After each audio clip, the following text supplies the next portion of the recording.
Tak poďme sa bližšie pozrieť na túto ladvinku.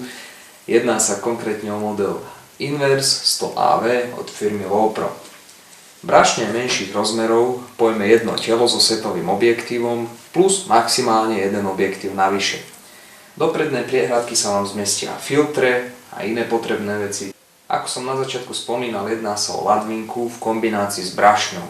Znamená to asi toľko, že môžete si vybrať, či budete nosiť čisto ladvinku, čo znamená, že budete mať zapnutý pás okolo brucha, alebo budete mať ako čisto brašňu, to znamená, že pás okolo brucha bude schovaný a vy budete mať iba pás okolo ramena, alebo budete používať kombináciu týchto dvoch vecí dokopy. Poďme sa pozrieť teda, ako vyzerá vnútrajšok tejto brašne. Zips je veľmi kvalitný a Lowepro prišiel s nápadom rýchleho otvárania. Jedná sa o vec, kedy stačí zips posunúť len trošku a za toto uško zatiahnuť. Tým pádom sa vám otvorí kompletne celý priestor. Vnútrajšok vyzerá takto. Je to upravované podľa mojich potrieb, samozrejme ja v tom prevážam iba setový objektív plus telo, nič viac. Sem by sa zmestil blesk, sem telo plus setový objektív. No a toto je priestor, kde by sa teoreticky zmestil objektív, no menších rozmerov.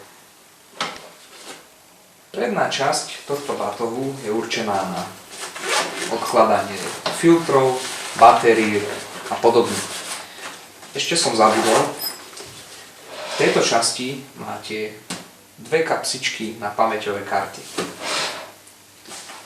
V spodnej časti batohu sa nachádza pláštenka, jednoducho sa otvorí suchým zipsom, vyťahne a nasadí.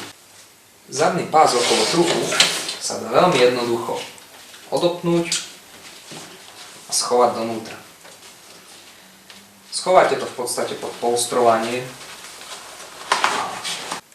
Brašne samozrejme pojme aj statív, lenže statív sa upevňuje na spodnú časť.